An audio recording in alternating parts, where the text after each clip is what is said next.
السلام عليكم ورحمة الله وبركاته. أعوذ بالله من الشيطان الرجيم. بسم الله الرحمن الرحيم. الحمد لله نحمده ونستغفره ونعوذ بالله من شرور أنفسنا ومن سيئات أعمالنا. من يهده الله فلا مضل له ومن يضلله فلا هادي له. أشهد أن لا إله إلا الله وأشهد أن محمدا رسول الله. والصلاة والسلام على أشرف الأنبياء والمرسلين وعلى آله وأصحابه أجمعين. سبحانك لا علم لنا إلا ما علمتنا إنك أنت العليم الحكيم. ولا حول ولا قوة إلا بالله العلي العظيم. رب اشرح لي صدري ويسر لي أمري واحلل عقدة من لساني يفقهوا قولي. أما بعد، فيا عباد الله اتقوا الله. أوصيكم وإياي بتقوى الله فقد فاز المتقون. وأما بعد، alhamdulillah, kita rapatkan setinggi-tinggi pujian kepada Allah Subhanahu wa taala, dan kita bersyukur kepada Allah Subhanahu wa taala kerana dengan limpah kurnia, taufik dan hidayah Allah Subhanahu wa taala dapat kita bersama-sama berkumpul di surau Al-Firdaus sementara menunggu solat Jumaat.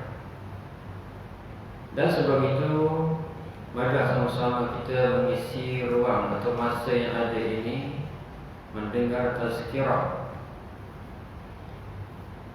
Dan sebab itu, jangan lupa kita niat i'tikaf. Ini adalah merupakan satu daripada ibadah yang dituntut untuk kita lakukan. Satu daripadanya dengan salat tahiyatul masjid dan juga niat i'tikaf. Sesungguhnya ianya adalah kemurahan daripada Allah Subhanahu wa taala. Kita duduk di rumah Allah dengan niat i'tikaf, Allah Subhanahu wa taala akan beri pahala i'tikaf. Duduk pun dapat pahala di sisi Allah Subhanahu wa taala. Yang mana tajuk tazkirah pada tengah hari ini, tazkirah Jumaat pada hari ini 22 Zulhijjah bersamaan 22 Julai. Tajuk tazkirah yang saya pilih daripada blog saya yang saya hantar atau muat turun pada 19 Julai tahun 2020, mana dalam baru saja yang saya muat turun dalam blog saya ini. Yang ini tajuk tazkirahnya pelaku dosa hidup tidak tenteram. Yang ini kita ulang, pelaku dosa hidup tidak tenteram. Yang mana dosa adalah merupakan kesan daripada melakukan maksiat. Apabila seorang itu melakukan maksiat kepada Allah dan Rasulnya, di mana ianya telah melakukan dosa kepada Allah dan Rasul. Yang ini ada di kalangan manusia yang mungkin mereka mengisi masa siang atau waktu siang dan juga waktu malam dengan melakukan amal maksiat atau perbuatan maksiat. Sama ada perbuatan maksiat itu kepada Allah dan Rasul, seperti meninggalkan perintah Allah Subhanahu wa taala, itu adalah maksiat. Di antara maksiat meninggalkan perintah Allah Subhanahu wa taala seperti meninggalkan salat 5 waktu, ataupun meninggalkan berzakat bagi mereka yang mampu, ataupun tidak berhaji bagi mereka yang mampu, ataupun tidak menunaikan puasa di dalam bulan Ramadan bagi mereka yang mampu. Itu adalah merupakan di antara suruhan-suruhan Allah dan Rasul untuk kita buat. Sesiapa yang meninggalkan suruhan Allah dan Rasul, yang berbentuk wajib, di mana dia sudah melakukan maksiat kepada Allah, yang mana maksiat itu adalah dosa.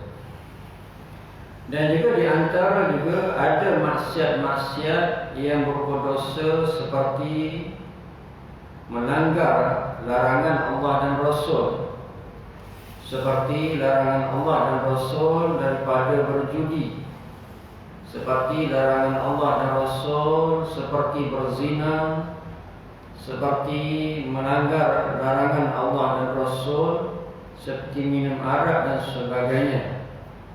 Yang jelas kepada kita di dalam agama ni ada suruhan dan larangan.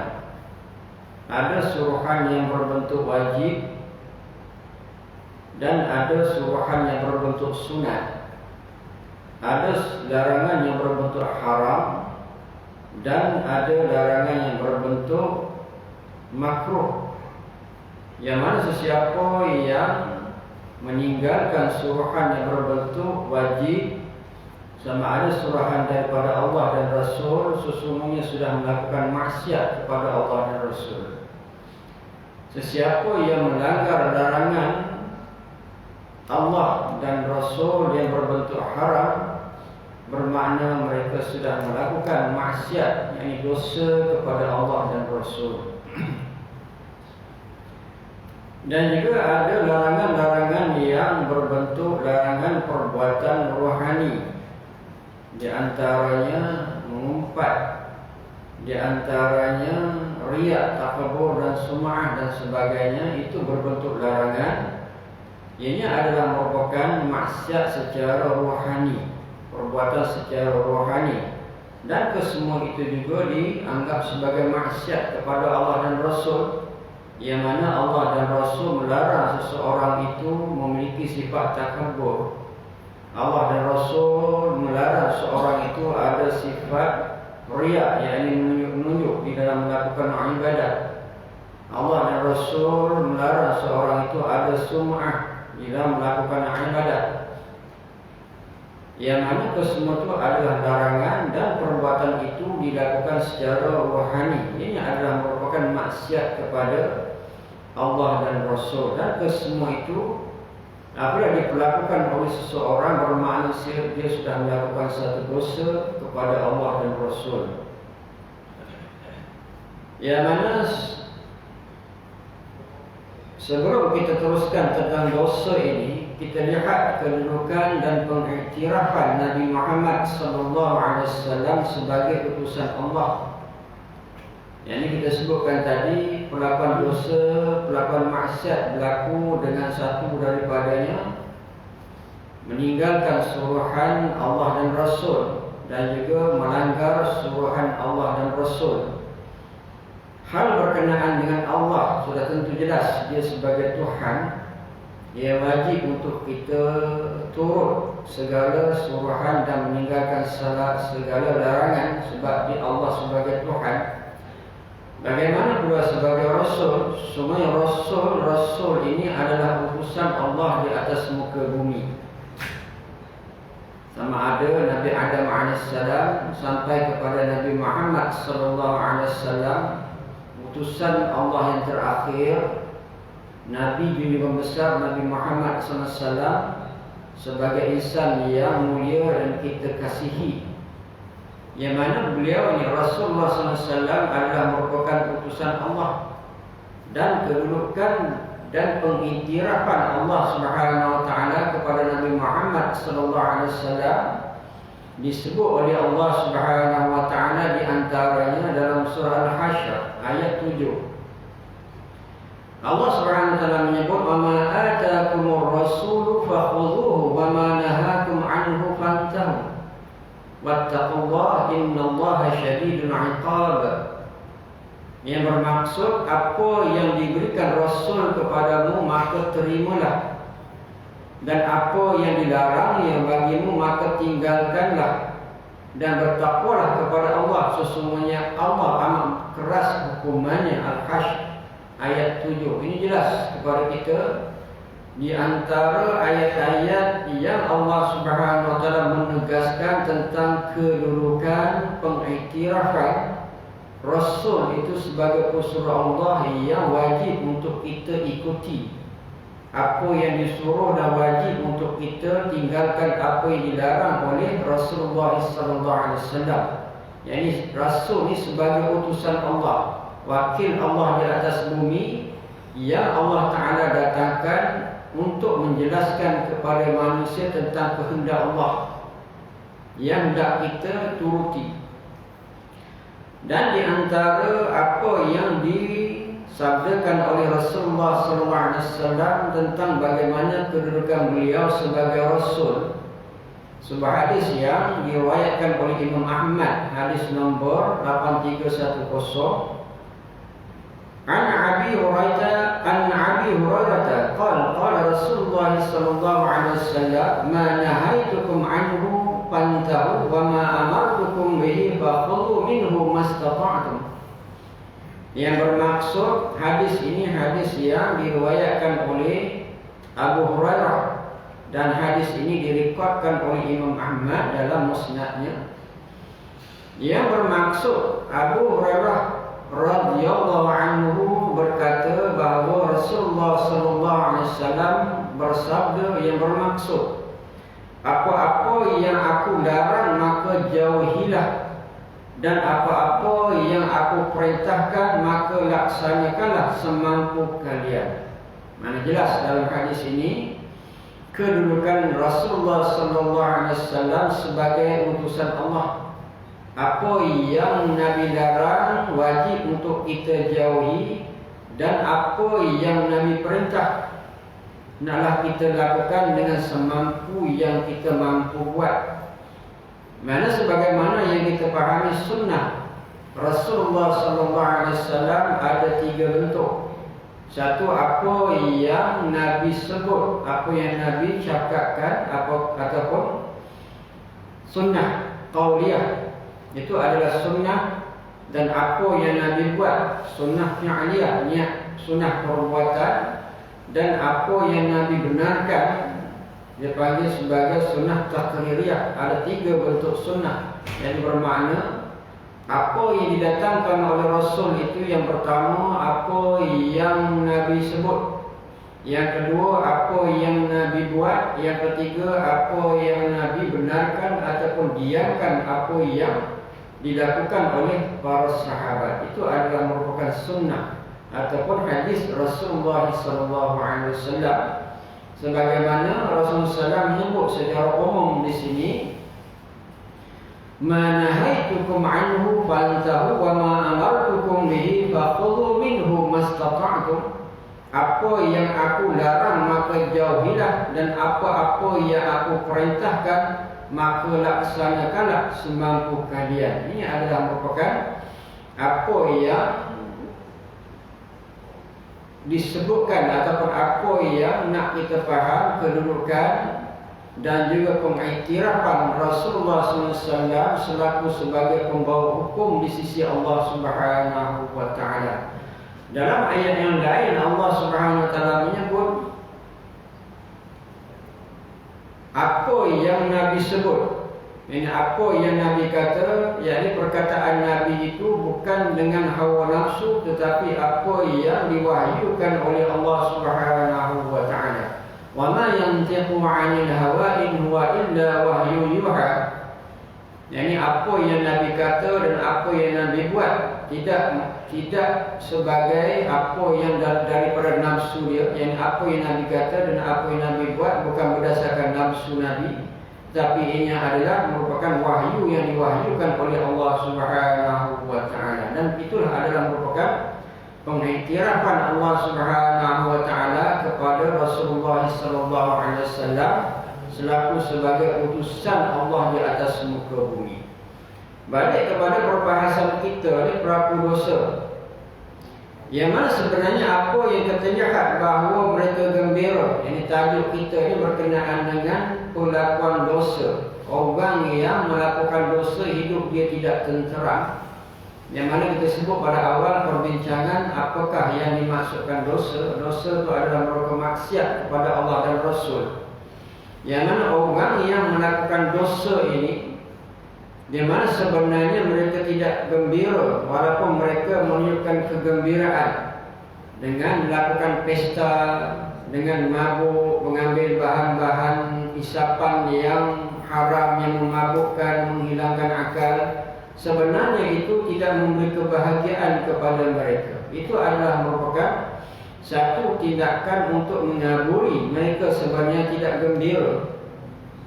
Orang yang melakukan dosa ini sebenarnya tidak gembira, tidak bahagia, walaupun mereka cuba untuk menunjukkan mereka itu bahagia, gembira dengan melakukan perkara-perkara yang seolah-olah mereka gembira, minum arak, berpesta, mabuk-mabuk, ambil hisapan yang terlarang seperti dadah dan sebagainya, macam-macam bentuk dadah yang ada sekarang, ataupun mereka macam-macam yang mereka buat yang nak menunjukkan mereka itu gembira atau bahagia, tapi hakikatnya bukan itu kegembiraan. Yang mana apa yang kita sebutkan ini pada hakikat sebenarnya kenyataan ini disebut oleh Allah Subhanahu wa taala. Wa man a'rada 'an dzikri fa inna lahu ma'isyatan dhanka wa nahsyuruhu yaumal qiyamati a'ma. Yang maksudnya, dan sesiapa yang berpaling ingkar dari ingatan dan petunjukku, maka sesungguhnya adalah baginya kehidupan yang sempit, dan kami akan himpunkan dia pada hari kiamat dalam keadaan buta. Surah Taha ayat 124. Yang mana pada ayat ini jelas kepada kita, Allah Subhanahu wa taala menyebut man a'rada 'an dzikri, barang siapa yang berpaling daripada peringatan aku. Apabila Allah Subhanahu wa taala menyuruh satu perkara, dia tidak ikut surahan Allah. Apabila Allah Ta'ala larang satu perkara, dia melanggar larangan Allah. Maknanya dia berpaling daripada ingatan aku. Termasuk suruhan dan larangan itu pada awal perbincangannya, suruhan dan larangan daripada Rasulullah Sallallahu Alaihi Wasallam. Sesiapa yang berpaling daripada arahan Allah dan Rasul, sesiapa yang berpaling daripada larangan Allah dan Rasul, bermakna dia termasuk daripada kalangan man a'rada 'an dzikri, barang siapa yang berpaling daripada ingatan dan petunjuk Allah. Fa inna lahu ma'isyatan dhanka, maka sesungguhnya baginya ma'isyatan dhanka, yang hidup yang sempit, dia tidak akan bahagia. Jelas apa yang ada tersebut di sini. Fa inna lahu ma'isyatan dhanka, maka sesungguhnya baginya ma'isyah, yakni hidupnya, dhanka yang sempit. Walaupun dia berusaha untuk menunjukkan dia gembira, walaupun dia berusaha untuk menunjukkan dia tu orang yang bahagia dengan melakukan berbagai-bagai benda yang dicegah oleh Allah, minum arak, berpesta, berpoya, berzina sana sini, ambil benda-benda hisapan yang terlarang dan sebagainya, tapi sebenarnya mereka tidak gembira. Ma'isyatan dhanka, hidup yang sempit. Bukan itu sahaja, wa nahsyuruhu yaumal qiyamati a'ma, dan kami akan himpunkan dia pada hari kiamat dalam keadaan buta. Di hari kiamat, padahal di dunia orang-orang macam ni dia mungkin celik matanya boleh melihat keindahan alam. Mereka gunakan mata untuk mencari rezeki Allah Subhanahu wa taala. Walaupun sebegitu, apabila mereka berpaling daripada ingatan Allah, apabila Allah Ta'ala suruh mereka tidak buat, apabila Allah Ta'ala larang mereka langgar, di hari akhirat besok mereka akan dibangkitkan dalam keadaan buta. Padahal di dunia mereka ada mata yang boleh melihat, tapi di hari akhirat besok azabnya mereka hilang penglihatan. Yang sesungguhnya apa yang ada pada kita, mata, telinga dan apa satu set badan kita itu milik Allah. Allah Ta'ala berhak untuk memberi dan Allah Ta'ala berhak untuk menghilangkan atau mencabutnya. Sedangkan di dunia hidup dengan penuh nikmat, tapi di hari akhirat besok Allah Subhanahu wa taala hilangkan satu nikmat mata. Tak termasuk dengan azab yang lain sebab melanggar perintah Allah, meninggalkan surahan Allah. Satu nikmat yang setiap orang akan perolehi di hari akhirat, yakni mata seperti kita ada di dunia, seseorang itu akan ada mata di hari akhirat. Tapi pelaku maksiat, orang mereka seperti ini, mereka satu daripada nikmat Allah, mereka tidak dapat melihat. Wa nahsyuruhu yaumal qiyamati a'ma, dan mereka akan dihimpunkan yaumal qiyamah, pada hari kiamat, a'ma, dalam keadaan buta. Jelas dalam surah Taha ayat 124. Ibnu Katsir berkata, sesiapa yang berpaling dari perintah Allah dan melupainya, maka kehidupannya penuh kesempitan di dunia. Tiada ketenangan dan tiada kelapangan pada dadanya. Bahkan dadanya sentiasa merasa sempit kerana kesesatannya, sekalipun nampak diberi nikmat para zahir dengan pakaian, makanan, tempat tinggal, tetapi hatinya tetap gundah gulana. Boleh lihat di dalam Mukhtasar Ibnu Katsir juzuk yang kedua halaman 497, yang mana Ibnu Katsir mensyarahkan apa yang dimaksudkan dengan ayat ini. Sesiapa yang berpaling dari perintah Allah, termasuk perintah Rasul, dan melupai perintah Allah dan melupai perintah Rasul, maka kehidupannya penuh dengan kesempitan di dunia. Hidup sempit. Mungkin dia kaya, yakni sempit di sini, tiada ketenangan dan tiada kelapangan pada dadanya. Bahkan dadanya sentiasa merasa sempit kerana kesesatannya, sekalipun nampak diberi nikmat para zahir dengan pakaian, makanan, tempat tinggal, tetapi hatinya tetap gundah gulana. Secara zahir kita boleh melihat rumahnya besar, keretanya banyak, duitnya banyak, gajinya banyak, kedudukan pangkat yang tinggi, pengikutnya ramai, disanjung, dipuja, tetapi secara hakikatnya mereka tidak bahagia.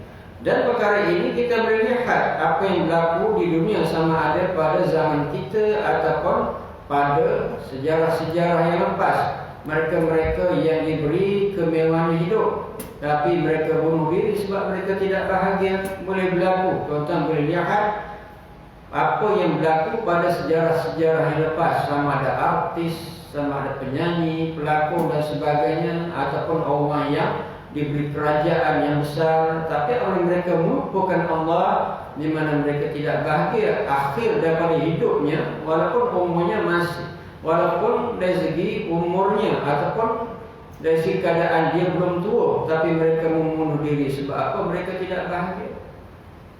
Walaupun kita lihat orang tu kaya, walaupun kita lihat keretanya besar, keretanya banyak, pengikutnya ramai, disanjung dan dipuja sana sini, tapi tuk-tuk kita tengok bunuh diri.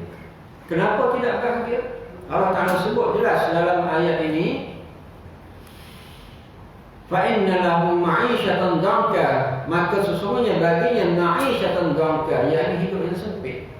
Rasa sempit dadanya, walaupun kaya tapi rasa sempit dadanya.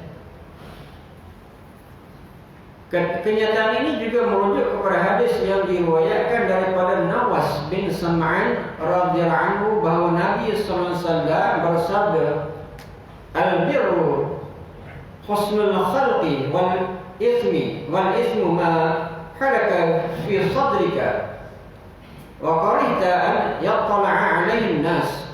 Hadis yang diriwayatkan oleh Imam Muslim, hadis nombor 2553, yang bermaksud kebaikan adalah dengan berakhlak mulia, sedangkan dosa adalah sesuatu yang menggelisahkan hatimu. Kerana ketika dosa tersebut dilakukan, tentu engkau tidak suka hal itu nampak di tengah-tengah manusia. Dalam hadis ini jelas, secara zahirnya kita faham kebaikan adalah dengan berakhlak yang mulia. Kebaikan adalah akhlak yang mulia. Jadi kalau kita kembali kepada rukun agama tu dia ada 3. Kata ulama, jumhur ulama, rukun agama tu dia ada 3. Berdasarkan pada hadis yang panjang, hadis yang diriwayatkan oleh Umar Al-Khattab, ataupun dikenali sebagai hadis Jibril. Pada satu masa Jibril datang nak mengajar agama kepada Rasulullah SAW, dan di waktu itu ada para sahabat. Dan hadis itu hadis amat terkenal, yang mana hadis berkenaan dengan Islam, iman dan juga ihsan. Yang mana dalam hadis itu jumhur ulama mengatakan rukun agama itu ada 3. Rukun pertamanya rukun Islam. Rukun agama terbina daripada 3 rukun. Satunya Islam, yang keduanya iman, yang ketiganya adalah ihsan. Yang mana apa yang cuba kita nak faham ini, rukun agama itu adalah akidah. Yang pertama itu tentang akidah. Yang kedua rukun agama tentang amalan, yakni Islam tu, rukun Islam tu adalah rukun amali kita. Yang ketiga ihsan, ihsan tu akhlak. Yang disebut dalam hadis ini tentang akhlak. Al-birru husnul khuluq wal ismu Yani kebaikan adalah dengan berakhlak yang mulia. Yani kebaikan adalah dengan akhlak yang mulia. Yang rukun yang ketiga dalam Islam adalah akhlak. Apa yang dimaksudkan hadis? Yani iman, Islam, iman dan juga ihsan. Ihsan itu maksudnya akhlak. Jadi kalau seseorang itu sudah mempelajari tentang hukum, tentang ilmu akidah, dan juga dia mempelajari tentang hukum syarak ataupun ilmu fiqh, di mana dia sebagai Muslim. Jadi kita ulang, seorang yang mempelajari ilmu akidah dan juga dia di samping sama dia mempelajari hukum syarak, yang hukum amali ataupun ilmu fiqh, mana jelas dia sebagai Muslim. Tetapi seseorang itu tidak berakhlak, umpamanya dia tidak belajar ilmu akhlak, maknanya dia bukan Muslim yang baik. Belum baik lagi Muslim seseorang itu. Seorang yang digelar sebagai Muslim yang baik, seseorang itu dia berakhlak. Dia mempelajari ilmu akhlak. Yang biasa ilmu akhlak ini dinamakan sebagai ilmu tasawuf, ilmu berkenaan dengan sifat hati, tentang bagaimana nak membersihkan hati. Jadi maknanya tiga ilmu ini wajib untuk kita pelajari. Yang utamanya yakni mengikut susunannya, yakni ilmu akidah. Yang keduanya ilmu syariat ataupun ilmu fiqh. Yang ketiganya ilmu akhlak. Inilah yang dimaksudkan oleh Rasulullah SAW. Seseorang yang kebaikan adalah dengan berakhlak yang mulia. Kita nak tahu apa maksud akhlak, kita kena belajar tentang ilmu akhlak. Dalam hadis yang sama juga disebut oleh Rasulullah, sedangkan dosa adalah sesuatu yang menggelisahkan hati. Dosa-dosa ini adalah sesuatu yang menyebabkan seorang itu tidak tenang. Itu dosa. Jadi ketika dosa tersebut dilakukan, tentu engkau tidak suka hal itu nampak di tengah-tengah manusia. Ini dosa ni bukan ketenangan. Imam Nawawi dalam menjelaskan hadis di atas berkata, maksud halaka fi sadrik, iaitu menggelisahkan hati, berasa ragu-ragu, tidak membukakan hati, terhasil perasaan syak di dalam hati serta takut dan khawatir bahawa keadaannya dirinya berdosa.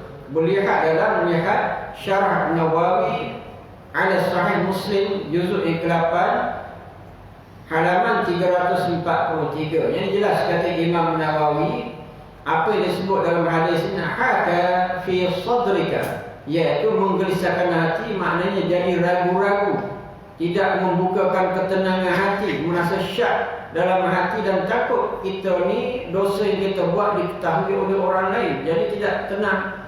Mungkin di pandangan masyarakat nampak bagus, orang yang nampak orang yang baik, orang yang tertib dalam hidupnya, tapi di sebaliknya dia buat maksiat. Dia takut satu hari maksiat yang dia buat itu akan dilihat oleh manusia dan dia akan dihina, dicerca oleh orang lain. Ini makna gelisah, hati sentiasa gelisah, tidak tenang apabila kita melakukan maksiat kepada Allah dan Rasul. Dalam hadis yang lain, Nabi SAW bersabda, al-birru ma atma'ant ilaihi nafsu wal ismu ma haki fi nafsi wa taraddada fi sadri. Hadis yang diriwayatkan oleh Imam Ahmad, hadis nombor 18006, yang bermaksud kebaikan ialah apa yang membuatkan jiwa tenang. Dalam hadis ini pula Nabi menyebut kebaikan ialah apa yang membuatkan jiwa tenang, manakala dosa adalah yang membuat jiwamu gelisah dan ragu-ragu di hatimu. Yang kebaikan itu banyak. Ada kebaikan ataupun bentuk kebajikan yang berbentuk wajib, dan ada kebajikan yang berbentuk sunat, yang mana kebaikan dan kebajikan itu menyebabkan hati kita tenang. Apabila kita bersedekah, sudah tentu kita tenang, kita rasa kita menolong orang lain. Apabila kita sembahyang fardu 5 waktu, kita tenang. Sebab apa? Kita menurut perintah Allah. Kita bangkit malam untuk solat tahajud, kita tenang. Sebab apa? Kita menggambarkan kita ni adalah insan yang patuh kepada Allah Subhanahu wa taala. Dan termasuk kebajikan-kebajikan yang lain, apabila kita berzikir, baca Al-Quran, kita akan tenang. Di mana Allah Ta'ala sebut tentang zikir, ala bi dzikrillah tatma'innul qulub. Ketahuilah dengan ingat Allah, berzikir menyebabkan hati akan jadi tenang. Dan dikebalikannya berdasarkan hadis ini, manakala dosa adalah yang membuat jiwa gelisah dan ragu-ragu di hati. Gelisah, satu kegelisahan, ma'isyatan dhanka, jadi sempit hatinya, dan juga menyebabkan kita ragu-ragu. Setiap masa kita rasa kita ni rasa bersalah. Apabila kita buat satu dosa, kita akan rasa bersalah dan bersalah, takut orang tahu. Sedangkan di muka masyarakat kita orang yang dipuji, di muka masyarakat kita ni orang yang dianggap baik. Tiba-tiba kita buat dosa, kita takut satu hari dosa kita akan diketahui oleh orang. Jadi maknanya sentiasa dalam keadaan berpura-pura. Orang yang suka melakukan dosa ni kadang-kadang dia hidup dalam keadaan pura-pura. Di luarnya nampak dia baik, di sisi masyarakat baik, tapi di belakangnya dia buat dosa kepada Allah. Satu hari nescaya Allah akan tahu dia adalah orang yang membuat kejahatan ataupun dosa. Hati mereka kelam dan gelapnya dengan sebab dosa yang berterusan, sehingga jadilah sukar untuk mendapat cahaya dan petunjuk ilahi. Akhirnya menjadi sebati dengan maksiat. Apabila sering membuat dosa, di mana seseorang itu sukar untuk mendapat cahaya dan petunjuk Allah Subhanahu wa taala, dan akhirnya akan sebati dengan maksiat yang dia buat. Mula-mula takut nak buat dosa, mula takut nak buat maksiat, rasa salah. Lama kelamaan apabila maksiat yang sama dikekalkan, dia tak rasa bersalah lagi dah. Dia akan membenarkan maksiat itu. Kadang-kadang yang lebih dahsyat lagi, dia akan menghalalkan dosa yang dia buat. Mana dia menghalalkan apa yang diharamkan oleh Allah Subhanahu wa taala. Yang mana Allah Subhanahu wa taala menyebut di dalam surah Mutaffifin ayat 14, Kalla bal rana ala qulubihim ma kanu yaksibun, yang bermaksud sebenar-benarnya ayat-ayat kami itu tidak ada cacatnya, bahkan mata hati mereka telah diselaputi kotoran dosa dengan sebab perbuatan kufur dan maksiat yang mereka kerjakan. Ayat Allah sudah jelas, benar. Tetapi sebab apa mereka tidak mau menerima ayat Allah? Sebab hati mereka buta. Dengan sebab apa? Dosa. Hati jadi buta, hati jadi buta dengan sebab dosa. Yang mana dalam hadis yang panjang saya sertakan di sini juga, yakni kita ambil maksudnya, sesungguhnya hamba apabila melakukan satu kesalahan atau dosa, akan ditulis pada hatinya satu titik hitam. Apabila dia meninggalkan dosa, beristighfar dan bertaubat, nescaya digilap hatinya. Hati ini asalnya bersih, putih, jernih, tempat untuk menerima iman dan juga petunjuk daripada Allah. Tapi apabila kita buat satu dosa, lama-lama dia akan jadi semakin gelap. Satu dosa, satu titik hitam umpama macam tu. Dan banyak dosa yang dikekalkan atau ditambah dengan dosa yang lain, hati itu akan jadi gelap. Walaupun sebegitu, dengan kemurahan Allah Subhanahu wa taala, apabila seorang itu meninggalkan dosa, beristighfar dan bertaubat, nescaya hatinya gilap. Dengan sebab apa? Dengan amalan-amalan itu. Hadis ini direkodkan oleh Imam An-Nasa'i, hadis nombor 11594. Yang terakhir sebagai penutup, sebagai ingatan kepada kita semua, seorang mukmin yang benar-benar beriman pasti bersungguh-sungguh menjauhi sebarang bentuk maksiat. Pertama, kerana beliau tahu Allah Subhanahu wa taala murka terhadap sebarang bentuk perbuatan maksiat dan kejahatan. Yang kedua, perasaan malunya kepada Allah Subhanahu wa taala kerana melakukan amalan yang dibencinya, sedang dia tahu bahawa Allah Subhanahu wa taala Maha melihat dan sentiasa mengawasinya setiap saat, sebagaimana hadis yang panjang riwayat Umar, anta'budallaha ka'annaka tara fa in lam takun tarahu fa innahu yaraka. Yani ketika kamu beribadah kepada Allah, seolah kamu melihat Allah. Tapi kalau kamu tidak dapat melihat Allah, tapi yakinlah sesungguhnya hakikatnya Allah tetap melihat kamu. Yang ini makam pertama, makam musyahadah. Dalam beribadah kita merasai, yakni kita ni dekat dengan Allah, kita merasai yang kita ni hampir kepada Allah. Dan kalau itu tidak ada dalam hati kita makam musyahadah, dan mesti kita nak ada makam muqarabah. Yakni makam muqarabah ni merasai Allah Subhanahu wa taala sentiasa memantau kita. Yakni makam muqarabah ni makam yang mula-mula, dan makam musyahadah adalah makam yang paling tinggi. Mudah-mudahan apa yang kita kongsi pada hari ini dapat bermanfaat kepada kita insya-Allah. Jauhi maksiat kepada Allah, buatlah kebaikan untuk bekal akhirat kita. A'udzubillahi minasyaitonirrajim. Bismillahirrahmanirrahim. Alhamdulillahirabbil alamin. Allahumma arinal haqqa haqqan warzuqna ittiba'ah wa arinal batila batilan warzuqna ijtinabah. Allahumma bima 'allamtana waj'alna min 'ibadikas shalihin. Wa sallallahu ala sayyidina Muhammad wa ala alihi wa sahbihi wasallam. Walhamdulillahirabbil alamin.